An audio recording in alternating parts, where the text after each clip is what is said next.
Hey there to our 1,195 subscribers, our future subscribers, and all the people that secretly watch us without subscribing. I know this is not the most flattering position for me to be in for making a video, but this is as far as I can sit up at the moment. And normally I only sit up like this long enough to eat something. But I wanted to give you an update on what's been going on. And I've been keeping notes so that I can better remember, because my memory is a little foggy. Where's the camera? The camera's that direction. Sorry. Anyway, so I'm recording on one of my spare phones so that I could look at my notes that are on my regular phone. And the day of surgery, there's very little that I wrote down because I wasn't coherent completely. So anyway, the first day I'm referring to is day 0 because it's not recovery, and this video is about the recovery process. But day 0, which is July 29th, I was told there was no complications because I did ask when I woke up. I don't remember exactly at what point, but I remember asking if there were any complications, and they said there wasn't, other than some paperwork mix-up that's delayed the surgery by, 12 minutes or something. I do believe that a nurse sat with me until a room was available after the surgery, because I woke up and I remember a nurse being there. I remember talking to her. She asked me if I wanted anything, and she grabbed me a couple of different things, and even she asked how I was feeling, and I said hungry, and so she went and got me a lunch tray, and I thought it was okay to eat because, they brought me a lunch tray, and so I nibbled at it for I don't know how long, but apparently I was in that room for a few hours, and it only seemed like maybe 15 minutes to me. Obviously, it was longer to the nurse because she was talking about how she didn't know why it was taking so long to get me my permanent room cleaned. And I probably ate more than I should have, because I did nibble at the food until I ate it all, because I figured if they gave it to me, I was meant to eat it. So that's what I did. And I did mark down that I was itching all over, and it wasn't like a severe itch. It was just like, those things where you notice it here and there, and you just like keep scratching like randomly. So that's all I really have written down for the day of surgery. So recovery day 1 was July 30th. So I was getting pain medication quite often, and so they were alternating between 3 different medications in order to try to keep the pain under control. And I guess the nurse that came on didn't really understand how much pain I was in, and so from about what in my mind was from 1 until 4:30 in the morning, I was not receiving pain medication, and the pain was unbearable. And when she realized that I was in that much pain, she actually felt bad, and so she rushed in. She was apologizing. She gave me the medication that she thought would work the fastest, which it did, which, by the way, it was Dilaudid, and apparently it made my oxygen levels drop a little bit. Not dangerously, I don't think, because I was breathing fine. It's just when they checked my finger, it was showing that it kept dropping whenever I got that particular medication. And after she gave me the medication, she removed the catheter because she thought that was what was causing all my pain. But it was really a big part of the pain was what they referred to as packing. So after the surgery, they packed this material in there that's supposed to stay in there for certainly the time. It wasn't supposed to come out until 6 o'clock, but she felt really bad because of how miserable I was, and the pain medication was not controlling it anymore. And so she went ahead and pulled it out around 5 o'clock, which made a huge difference, and I managed to get some rest. And so, anyway, so removing that packing, I guess the packing was putting pressure on things, on a lot of things, and so when she removed it, it allowed for the gases to come out, because when you've been under anesthesia, your body tends to build up gases, I guess, or maybe it's a combination of that and whatever gases they use inside of you, or air gets inside of you, or whatever. I don't know exactly how that works. So I'm just going to refer to it as gas, because I don't know exactly. But she helped me sit on like a portable toilet and had me sit there for a little while to try and get my body to relax enough to let some of it out and to get some comfort. It did take a few attempts before I could actually pee, because I would try, and the first few times, like, nothing came out, and then it was like a little trickle, and then after a while I realized I could go a little bit, and if I moved, then a little more, and moved a little more, and so it became like, it was like multiple attempts in order to empty my bladder, until I was finally able to fully go a couple of times. And then they decided to go ahead and send me home. Sorry, I keep looking at the wrong spot, but see, for me, the middle of the camera's right there. Sorry about that. Anyway, the ride home. So what I was talking about earlier about the gas. The ride home was so uncomfortable, because from the moment they put me in the wheelchair, and like the gas just kept wanting to come out. I guess it was from having me upright more. And then, of course, in the vehicle, the vibration of the vehicle and the elevation change probably made a difference. But 150 miles of that pressure just every few seconds was exhausting. And then, because there was some miscommunication about when my ride would be taking me home, I got my pain medication a little too early, and it wore off about 40 miles before I got home. And so then it was very painful for the last 40 miles. And the driver kept checking on me. He was concerned about whether I was okay, and that was really nice. He offered to stop the vehicle and adjust the seat, because I was in a reclined position in the seat. He offered to stop so I could get out if I needed to, and was very, very observant and helpful, trying to be. When he finally got me home, he helped me out of the vehicle, insisted on putting a step stool down so that I didn't have to step down as far to the vehicle, and helped me out, helped me to my stairs, helped me up the stairs. I had this little pillow with me that was like real squishy.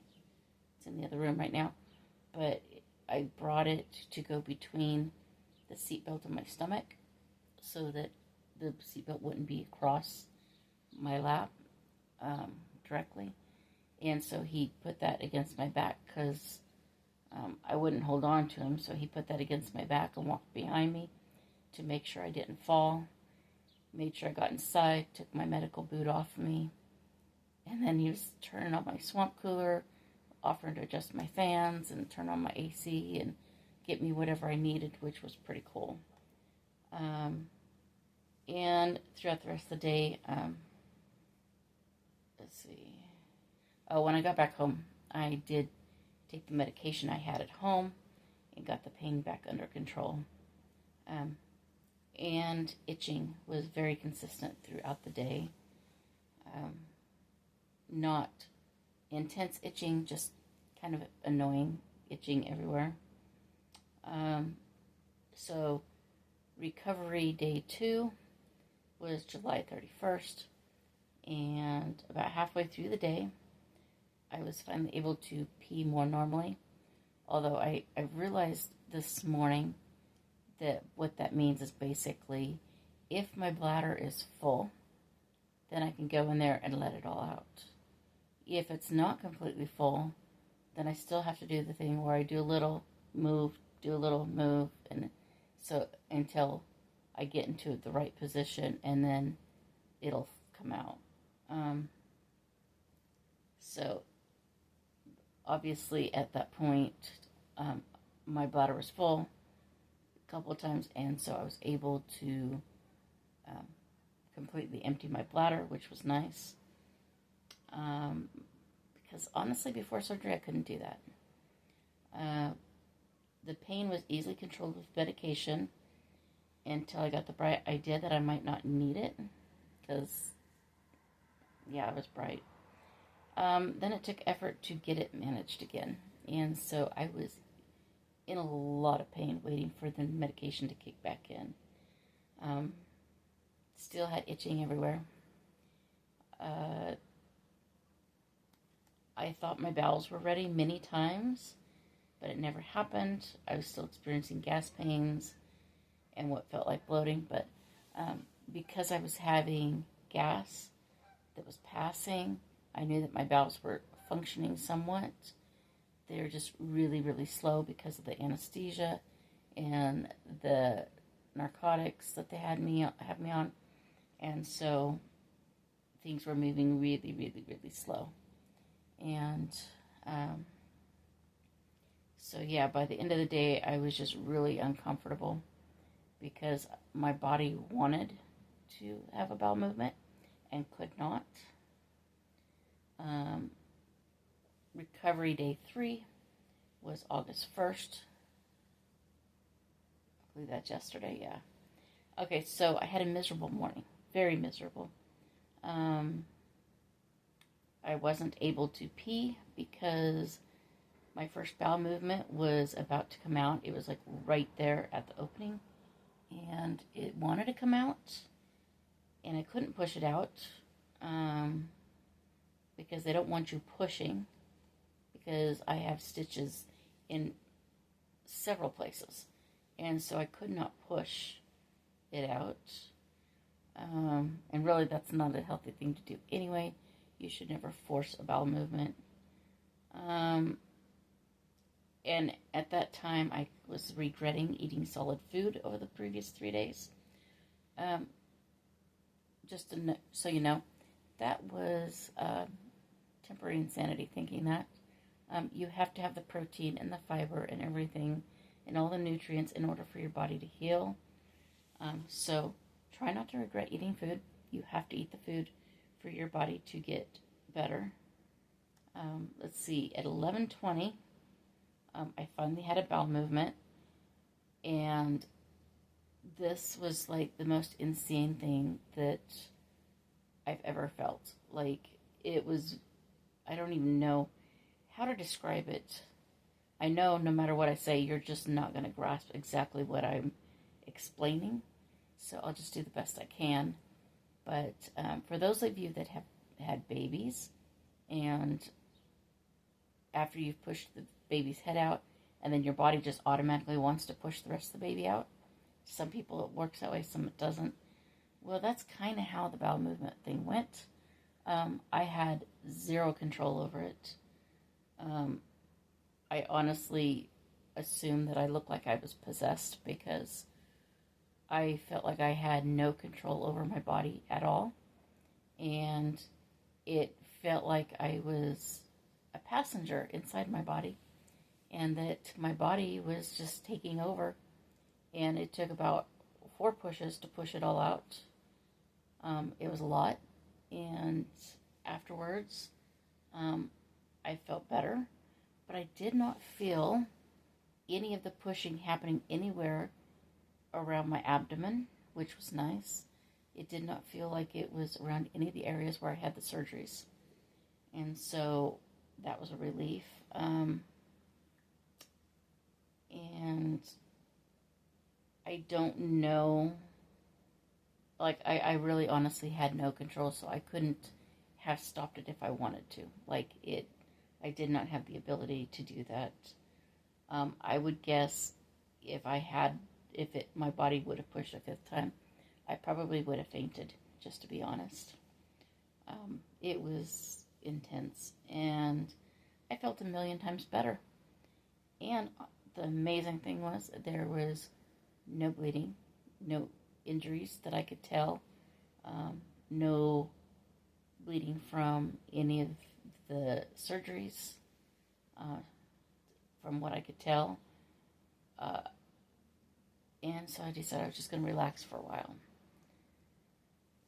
2 hours later, I was feeling better, so I was going to skip the Percocet. And unfortunately was reminded that I needed it because, temporary insanity, thinking I was feeling good enough to not take it. But I did get my appetite back because that morning I was struggling to eat breakfast. So it was nice. I was able to eat lunch without having to force myself. I was able to pee normal again, which was good because I don't think I peed that morning before I had the bowel movement. I'm so sorry. I keep looking in the wrong direction. It says, but my body was exhausted and I was feeling bloated again. So later I wrote that bladder is confused again. Pressure in my bottom was weird and honestly had me worried for about 5 or 6 hours. Because I honestly thought that when I had pushed all that out, that it had done some damage, and that I honestly started thinking I was going to have another surgery to fix whatever I did to myself, or what my body did. But as things seemed to be going in the right direction again, so I sat up partway for dinner at 8:10 p.m., so this was, from 11:20 to 8:10. So 9 hours after the bowel movement. Says my body finally had either a second bowel movement or more likely finished what didn't come out the first time. And the reason I say most likely finished what didn't come out the first time is because there was still a lot of pressure for those hours that were in between. Because the pain I'd been feeling for half a day went away, and I was finally able to relax. And then I put later, now that the other pain is gone, I feel where the repairs were done. Gravity is not my friend. I thought I could start skipping pain meds, but I was wrong. So that's where I was at last night. So that's the recovery so far. I will be back sometime to give you another update when there's more to update. As of this morning, it is still uncomfortable to stand up. I'm okay at the moment, although I'm starting to get uncomfortable because the pain medication's wearing off. And I still have 3 hours before I can take some more. And so I'm going to get out of the sitting position that I'm in and lay back down. But I wanted to get something out there to you guys so that you know that I'm alive and that I'm okay and I'm healing. Honestly, I kind of wish I could have stayed in the hospital the first few days. Because I went through a lot of emotional roller coasters of not knowing if something was wrong with me at various points, and that kind of sucked. And I couldn't just call the doctor's office because they're closed. 'Cause I tried to call them on Friday to clarify something in the discharge paperwork, but apparently they're closed on Fridays. And so right now I'm not taking my aspirin at night because I don't know if I'm allowed to, because there's contradicting information in the paperwork. And I thought, just to be safe, I will not take it until I talk to the doctor. So yeah, that's where I'm at right now. Thank you for your patience. Hopefully you guys are enjoying the videos that I pre-recorded. You can check them out. If I remember correctly, Mondays are state food videos and Wednesdays are Grimm's Fairy Tales. And then in a couple of weeks, I don't know, the third Saturday of the month, there will be a religious conspiracy theory if YouTube does not take it down. And so, yeah, that's about it. I can't sit at the computer, so even this is pushing me a little further than I need to be pushed. And so I really got to get off here and lay down. So hopefully you guys have an amazing day. Please like, subscribe, comment, and share, and get your friends to do the same thing.